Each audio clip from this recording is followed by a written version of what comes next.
Black Hills, Dakota Territory, August 1883. The heat was a hammer, beating the dust of the unpaved street into a fine, choking powder that settled on everything, a pale ghost of the winter to come. For the townsfolk of promise, the heat was a temporary torment, a final siege before the relief of autumn. For Anna Jensen, it was a clock, and every shimmering wave rising from the parched earth was another tick towards a future she could not yet see, but deeply feared. She was a widow, a word that sat on her as heavily as the humid air, a garment she had not chosen, but could not take off. Her husband Eric had been a well-digger, a man who understood the secret language of soil and stone. He had come to this rough-boned land with promises of his own, a belief that water, the lifeblood of any settlement, would be his fortune. He had bought a small plot just outside of town, a scrabble of rock and thin grass that no one else wanted, and he had begun to dig. He was looking for water. He found only his grave. A sudden collapse, a torrent of dry earth, and Eric, the man who listened to the deep ground, was silenced by it forever. He left her with the land, a half-finished shack that was little more than a collection of boards arguing with the wind.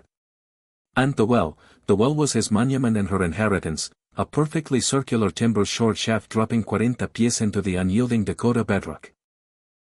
It was also bone dry, a testament to a failed gamble. The town pied her, of course. A woman alone, a foreigner with a quiet tongue, and eyes that seemed to hold the grey of a northern sea, left. Discover more. Global language support. Audio to text. TV and video equipment. With nothing but a hole in the ground. Their pity was a thin blanket, soon to be worn through by the coming frost. Anna knew the whispers that followed her when she went to the mercantile for flour and salt. A liability, they murmured. She'll be on the church's charity by first snow. A. Silas Croft, the town's preeminent builder and owner of the Longbourn Mill, a man whose voice carried the authority of hammered nails and squared logs, had made his assessment clear. That shack won't survive a real blizzard, and the land's useless, nothing but a dry well. It was not wrong about the shack. It was a sit for the wind, a temporary shelter at best. But about the well, about the land, he was profoundly, fundamentally mistaken. He saw a failure.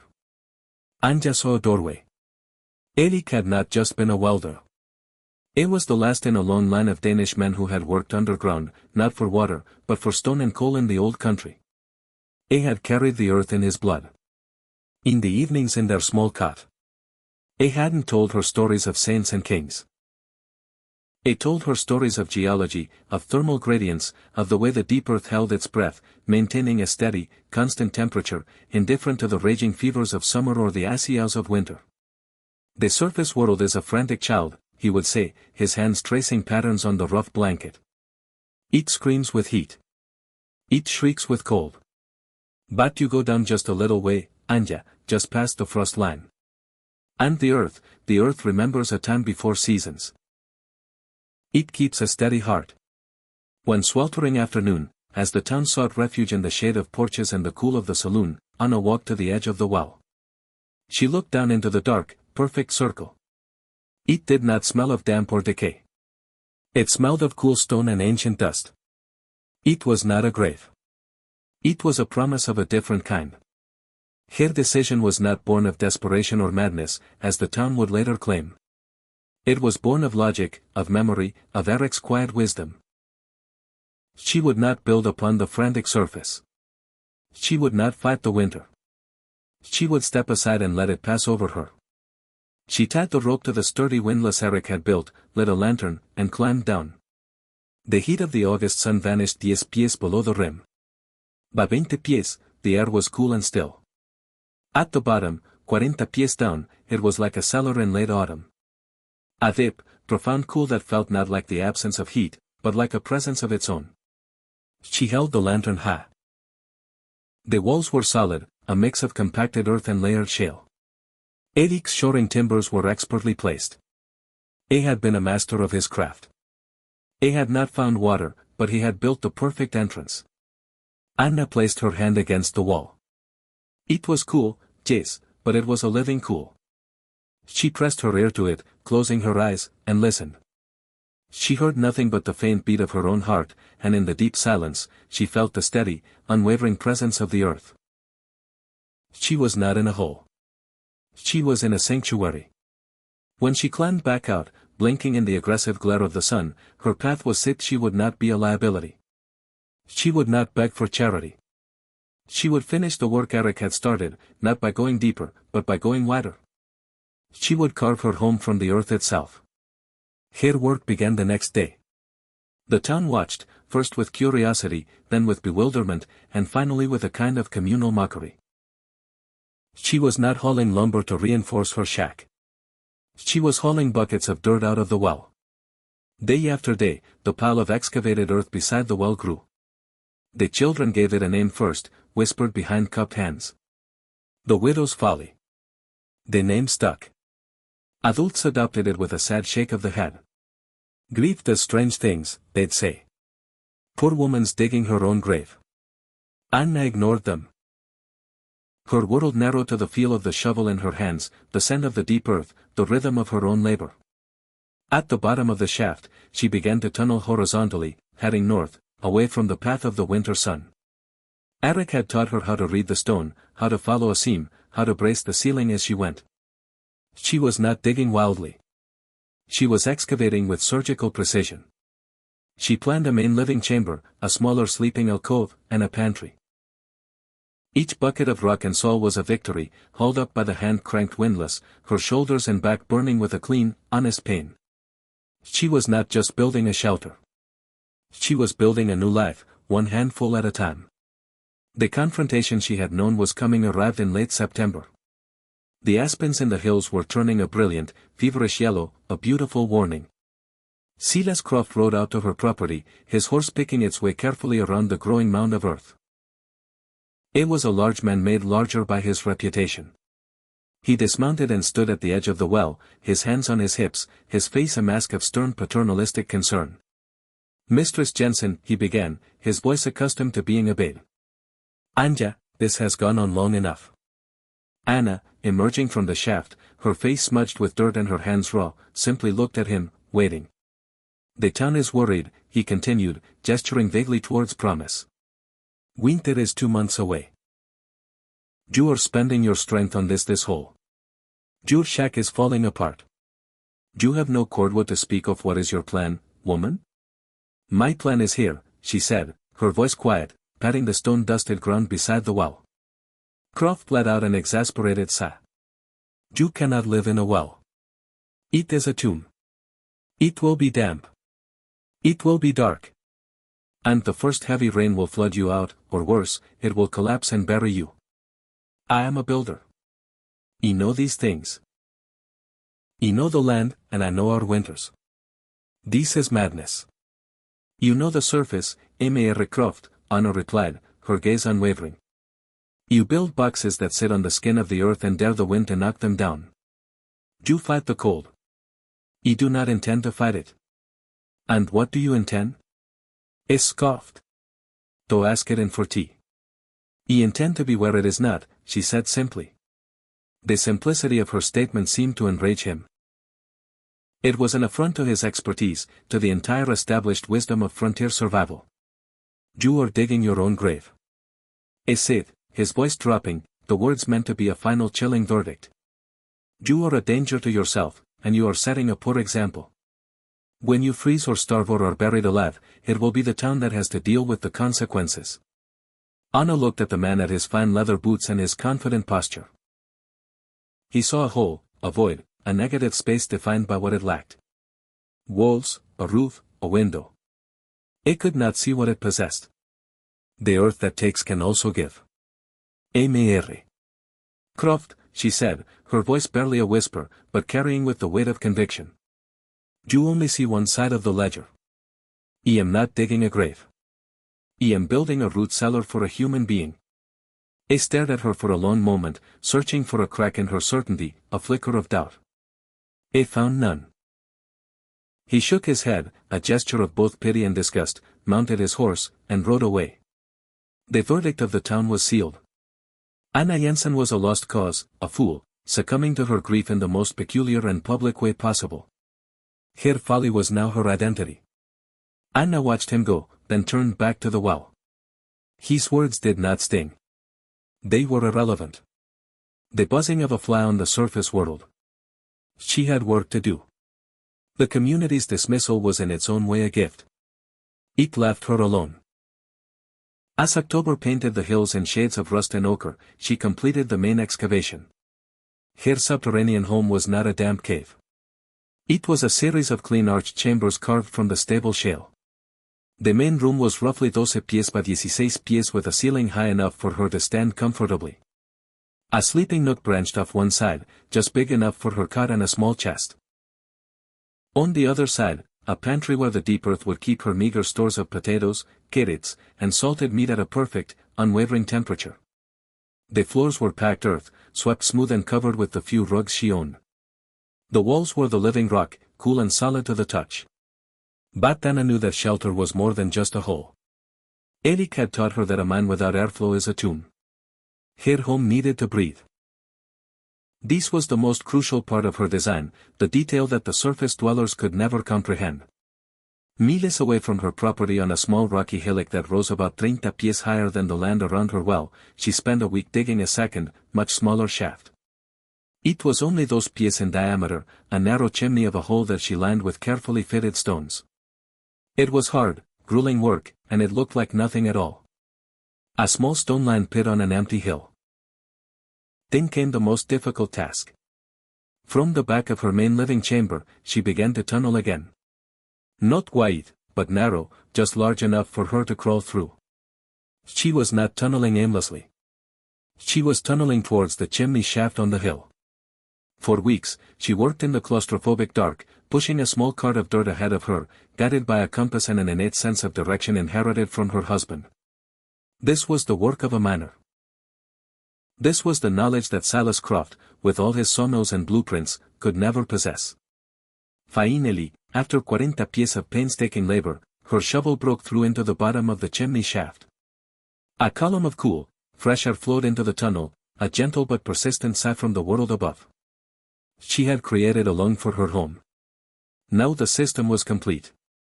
It was a simple, elegant principle of physics. The main entrance, the well, was at a lower elevation than the new ventilation shaft. The air inside her dwelling, warmed by her body, her lantern, and eventually a small stove, would naturally rise. This warmer, lighter air, would be pushed out through the higher ventilation shaft. This outflow, in turn, would create a gentle, steady suction, pulling fresh, cool air down the main well shaft. It was a self-perpetuating passive ventilation system, a convective loop. Her home would constantly be supplied with fresh air without a single draft. This system was the opposite of what plagued the cabins in town. Silas Croft's houses were marvel of frontier carpentry with tightly notched logs and well-fitted doors, but they were fundamentally at war with themselves. To have a fire in the hearth, you needed air. The fire would suck that air from every crack and crevice in the cabin, pulling frigid drafts across the floor. The heat from the fire went straight up the chimney, a massive, inefficient hole in the roof that bled warmth into the sky. The people inside were caught in a constant, miserable cycle, huddling near a fire that was actively making the rest of the room colder by pulling in the very winter it was meant to fight. They were trying to heat a box that was designed to leak. They were burning through immense stacks of firewood just to maintain a pocket of survivable warmth while their backs remained frozen. Anja's home was different. It did not need to be heated in the same way. It was a vessel sitting within a massive natural insulator. The scientific term was thermal mass. The sheer bulk of the earth around her dwelling acted as a colossal thermal battery. In the summer, it had absorbed months of warmth, a slow, deep process. Now, as the surface world cooled, that stored warmth would slowly, imperceptibly radiate back into her living space. The earth would not freeze overnight. It would take months for the winter's cold to penetrate more than a few feet down. By the time the deep frost arrived, she would be deep beyond its reach. Her home would not be fighting the cold. It would be stabilized by the planet's own immense, predictable warmth. The ground temperature 40 pies down would hover around 50 grados Fahrenheit all winter long, regardless of whether the air above was 30 or 30 below zero. She installed a small cast iron stove in the main chamber, not for survival, but for comfort. Its stovepipe did not exit through a hole in a roof, bleeding heat. Instead, it snaked through a long stone-lined trench she had dug in the floor before venting into the base of her chimney shaft. This was a final piece of old-world ingenuity. The hot smoke and gases from the fire would travel through this 40-foot subfloor tunnel. A hot smoke flue. As the smoke journeyed towards the exit, it would radiate its heat into the stone lining and the packed earth of the floor. By the time the smoke left the chimney, it would be cool. Having surrendered the vast majority of its thermal energy to the mass of her floor, she was, as Eric used to say, making the smoke pay rent. The floor itself would become a gentle, radiant heater. A single small fire for cooking a meal would warm her home for hours. Her wood pile, a laughable fraction of what her neighbors required, would be more than enough. Her home was a system, a living, breathing entity in harmony with the laws of thermodynamics. The town saw a hole in the ground. They saw madness. Anya saw a masterpiece of efficiency, a quiet reputation of every assumption they held about survival. She had not dug a grave. She had built a machine for living. November came, and with it the first snows. They were light, beautiful dustings that melted by midday. The townspeople looked at Anna's pathetic shack, now little more than a shed for her tools, and at the smoke that never seemed to rise from her strange chimney, and they shook their heads. The time of reckoning was near. The first real blizzard struck in the second week of December. It was a vicious 2-day storm that dropped a foot of snow and sent temperatures plummeting. The town hunkered down, fed their fires, and emerged cold but triumphant. They had survived the first test. Silas Croft, meeting a neighbor at the mercantile, was heard to remark, "I wonder if the mole woman has frozen yet. We may need to form a party to dig her out come spring." But that was not the test. That was merely a rehearsal. The true crucible arrived on the tercera of January 1884. It did not come like a normal storm. It arrived like a judgment. The sky, which had been a brilliant clear blue, seemed to drop like a wall of grey slate in the west. The temperature fell vigésimo in an hour. The wind, which had been a whisper, began to howl. A rising unholy shriek that scoured the plains. The old-timers would call it the White Hurricane, a blizzard that would become the benchmark for all winters to come. For 3 days and 3 nights, it raged. The world vanished into a churning, blinding chaos of white. Snow did not fall. It flew horizontally, driven by winds that shook the foundations of the sturdiest cabins. The temperature dropped to 20 below zero, then 30, then 40. Wheezed the wind chill, it was a cold that did not just bite, it consumed. Era un frío capaz de congelar a un hombre en minutos. Era un depredador, y el pueblo de Pramis era su presa. Dentro de la casa de Silas Croft, la que él mismo había construido para su familia como muestra de su oficio, la batalla era desesperada. Su esposa y sus 2 hijos estaban acurrucados alrededor de la gran chimenea de piedra, envueltos en todas las mantas que poseían. El fuego rugía, consumiendo troncos a un ritmo aterrador, pero su calor parecía alcanzar apenas unos pocos pies dentro de la habitación. Más allá de ese pequeño círculo de luz anaranjada, el frío tenía dominio absoluto.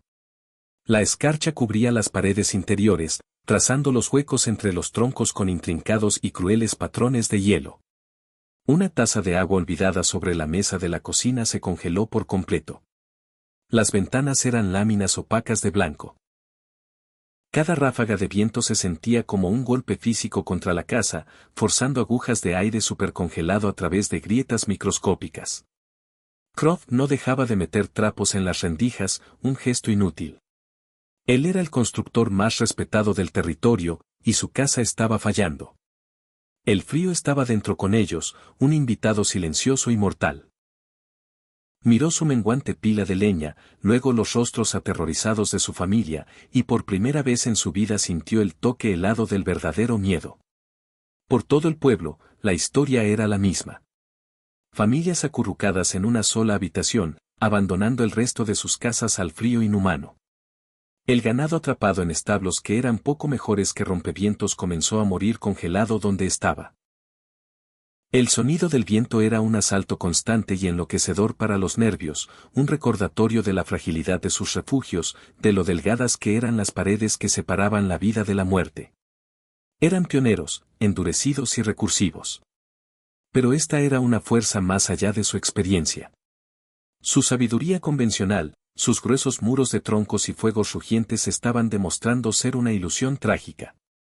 No eran amos de esta tierra. Eran sus prisioneros. 12 metros por debajo del caos aullante, Anna Jensen estaba remendando un calcetín. Una sola linterna proyectaba un resplandor cálido y constante sobre su cámara principal. Un pequeño fuego ronroneaba en la estufa de hierro fundido sobre la cual hervía a fuego lento una olla de estofado, llenando el aire con el aroma de hierbas y carne cocida a fuego lento. El aire era fresco y quieto, el silencio roto solo por el suave siseo del fuego y el rítmico clic de su aguja. No había viento. No había corrientes de aire. La temperatura en su hogar subterráneo era estable y cómoda, 18 grados centígrados. No tenía ventanas que se escarcharan, ni paredes por donde se filtrara el preciado calor. La tormenta que rugía en la superficie, el huracán blanco que aterrorizaba al pueblo, era una abstracción. No podía oírla. No podía sentirla. Los 9 metros de tierra sólida sobre su cabeza eran el aislamiento más perfecto imaginable, un escudo impenetrable contra la furia de los elementos. Su pequeña despensa estaba fresca, pero no congelada. Sus provisiones, seguras. Dormía profundamente en su alcoba, tibia bajo una sola manta de lana. No solo estaba sobreviviendo, estaba viviendo. Su confianza callada, que el pueblo había confundido con locura, estaba siendo reivindicada de la manera más absoluta imaginable. Mientras el mundo de arriba libraba una batalla perdida contra un enemigo despiadado, Ana se sentaba en el corazón calmo y silencioso de la tierra, a salvo y abrigada. No era un topo. Era una semilla, latente y protegida, esperando la primavera. En la mañana del cuarto día, el viento murió. Un silencio inquietante cayó sobre el paisaje. El mundo estaba sepultado, transformado en un terreno ondulado y alienígena de blanco. El sol se alzó sobre una escena de devastación. Las chimeneas estaban atascadas con nieve, las ventanas enterradas, y los caminos entre las casas habían desaparecido. Cuando la gente de Promise comenzó a desenterrarse, el costo de la tormenta se hizo evidente. Varias cabañas en las afueras del pueblo fueron encontradas vacías, sus habitantes habiendo muerto congelados en un intento desesperado por llegar al centro del pueblo. Se perdieron docenas de reses y caballos. Cada familia tenía una historia de terror. De la cercanía con la muerte, del momento en que pensaron que el fuego moriría y el frío los reclamaría. La familia de Salas Croft estaba a salvo, pero su orgullo estaba destrozado.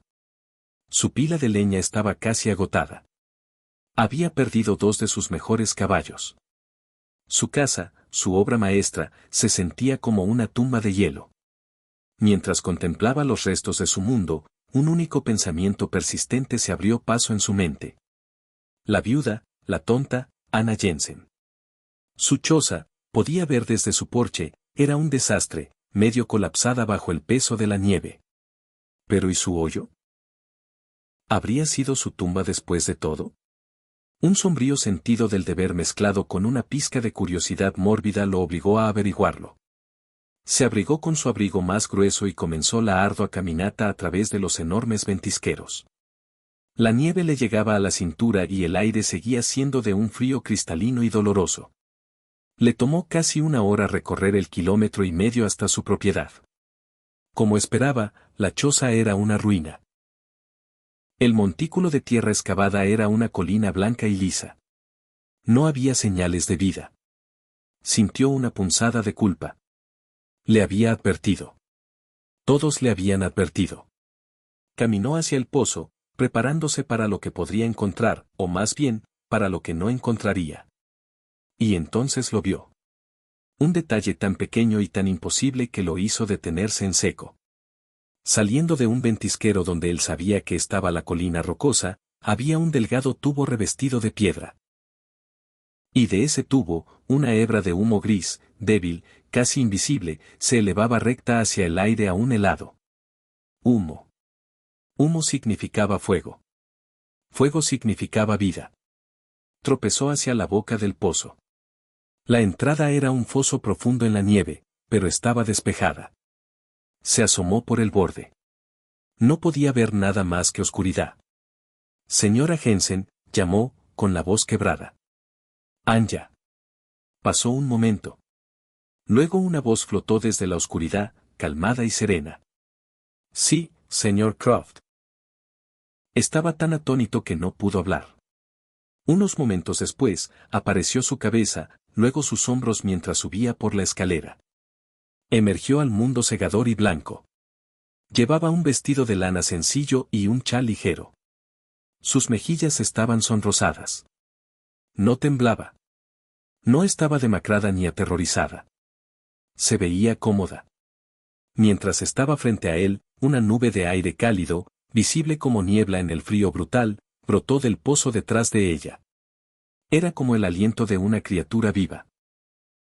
Silas Croft, el maestro constructor, el hombre de madera y hierro, se quedó mirando a la mujer y al calor imposible que emanaba de la tierra fría. Toda su comprensión sobre refugio, sobre supervivencia, sobre la física misma de su mundo se derrumbó en ese instante. Miró del rostro calmado de ella a sus propias manos medio congeladas. De la hebra de humo que salía de su chimenea oculta al recuerdo de su propia familia acurrucada por el miedo, todo lo que sabía estaba mal. Dio un paso adelante, con las piernas inseguras. Podía sentir el calor en su rostro, una ola suave en el mar de frío. Miró hacia el pozo, luego de nuevo a ella. Toda su arrogancia, toda su certeza se había congelado fuera de él. Solo le quedaba una pregunta cruda y humillante. ¿Cómo?, preguntó. La palabra, una columna de aire escarchado, una rendición. Ana miró al hombre quebrado ante ella. No vio triunfo en su derrota, ni satisfacción en su humildad. Vio a un vecino que tenía frío. Baje, dijo simplemente. Tengo estofado. Él la siguió escaleras abajo, descendiendo del mundo duro y brillante del fracaso a la oscuridad suave y cálida de su éxito. En el momento en que sus botas tocaron el suelo, lo sintió. El aire no solo era cálido, era una calidez suave y envolvente. El suelo bajo sus pies no era tierra fría. Era sutil, milagrosamente cálido. Extendió la mano y colocó una mano temblorosa sobre la pared curva y lisa. Estaba fresca, pero no era el frío que le quitaba la vida de sus propias paredes escarchadas. Era la temperatura neutra y constante de la tierra profunda. No había corrientes de aire. El silencio era absoluto. Estaba de pie en la casa más segura, cálida y protegida en la que había estado jamás, y había sido construida con una pala. Ella le sirvió un tazón de estofado caliente y se lo entregó. Comió en silencio, el calor extendiéndose por él, descongelando no solo su cuerpo, sino su mente rígida y dogmática. Cuando terminó, miró alrededor de la cámara la simplicidad elegante de todo, la pequeña estufa, el ingenioso conducto de humo, la genialidad absoluta e innegable del diseño. Enséñeme los principios, dijo, con una voz llena de una reverencia que nunca antes había tenido. Y así lo hizo. Sin orgullo ni condescendencia, Ana se lo explicó todo. Habló de la masa térmica, de la Tierra como una batería. Explicó el bucle convectivo de su sistema de ventilación, el pulmón que dejaba respirar a su hogar. Describió el conducto de humo caliente que convertía el propio piso en un radiador. Usó el lenguaje simple y práctico que Arrek le había enseñado, hablando de la Tierra no como un enemigo a conquistar, sino como un socio a comprender. Silas Croft, el constructor de 100 cabañas, se convirtió en un estudiante, escuchando la sabiduría de la mujer topo, la viuda tonta que había entendido algo esencial que él había pasado por alto toda su vida. Cuando volvió a subir del pozo una hora después, era un hombre cambiado. No solo veía un hoyo en el suelo. Veía el futuro. La noticia se extendió rápidamente por el pueblo devastado. Silas Croft, el pilar de la comunidad, el escéptico por excelencia, se había convertido en el primer converso de Ana. Llevó a otros a ver. Uno por uno, la gente del pueblo descendió por la escalera a su hogar, emergiendo minutos después con miradas de asombro y revelación. Sintieron el calor. Respiraron el aire fresco. Se quedaron en el silencio y comprendieron. Su burla se convirtió en asombro, su lástima en profundo respeto. La locura de la viuda pasó a conocerse como el método de Ana. Ya no venían a burlarse, sino a aprender. Ana compartió su conocimiento libremente. No guardaba rencores. No veía su desprecio anterior como un ataque personal, sino como una forma de ceguera. Y ahora podían ver. Con Salas Croft como su capataz y alumno más entusiasta, comenzaron a adaptar sus diseños. El verano siguiente, nadie construía cabañas de troncos. Cavaban. Construían hogares en las laderas de las colinas usando los principios del refugio de tierra. Aprendieron a crear pozos de ventilación, a construir conductos de humo caliente. Los llamaban sótanos, pero no eran las húmedas y miserables cuevas de los colonos más pobres. Eran maravillas de la ingeniería fronteriza, cálidas, secas y eficientes. Anna Jensen, la callada forastera, la carga, se convirtió en la persona más respetada del territorio. Ya no era la viuda, la extranjera.